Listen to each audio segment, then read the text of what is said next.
Okay, one follow-up point to yesterday's episode about broadening your content topics at your top of funnel, like on social media.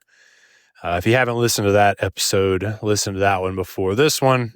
Yesterday's episode, it will make a lot more sense. But a reason why you need to do that, it links back to, well, let's take a step back. So this journey of becoming a coach, it's like you are kind of the niche, like whatever you went through, you came out the other side, you're the case study, the primary case study of the person who had the challenge and got the outcome, and now is turning around and teaching that, and being paid for it. However, the interesting thing is that, you didn't just go through one challenge and learn one thing. In fact, you're still going through challenges and learning new things, right? You're always, if you're like this type of person that's really into personal development and you're in learning and growing and pushing yourself, then you're not like fixed on the one thing that you do right now. Like you are going to learn something new. You're going to probably learn some like better way to do things than you are doing it right now. And so in a few years, you might be like, guys, I thought it was this way, but it turns out there's this other thing that's even better. And those moments are tough because it'd be better for your audience to tell them the better option that you've discovered. And at the same time, you don't want to seem like a flip-flopper who is always changing your recommendation, because that actually loses trust with your audience. But you have to do it in the end because you want to do what's best for them. And since that is going to happen, since the nuances of like your recommendations, the vehicle that you're going to recommend people get in to get to the destination, it's going to change. That is why when you make content for like a YouTube channel or Instagram or a podcast or whatever, you don't want that content to be specifically around, oh, you got to do things this certain way. Like for me right now, I think writing a book is one of the best things you can do to grow your coaching business. And that's what I am working with my clients. Can't talk today. And that's my thing, right? And will be for a while.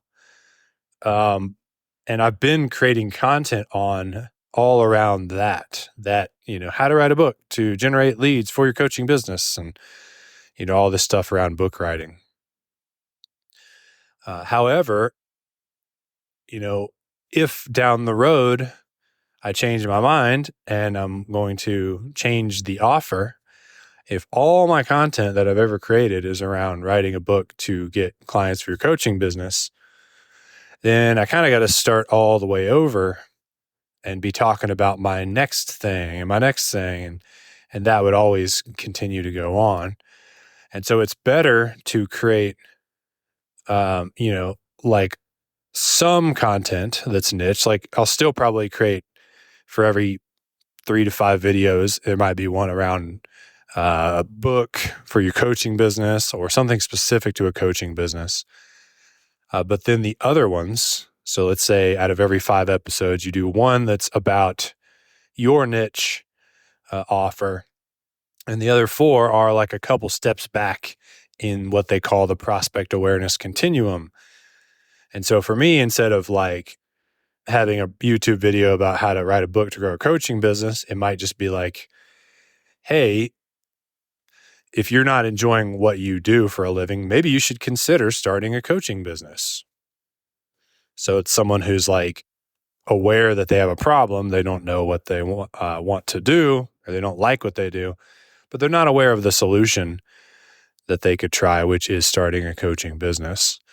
And that would be like appealing to the broader audience, building an audience of people who are interested in that, and that I could sell, additional things too, and not like pigeonholing my YouTube channel or my podcast or whatever into one niche. So in summary, because we are always evolving and changing, Dan Coe says, you are the infinite niche, is how he puts it.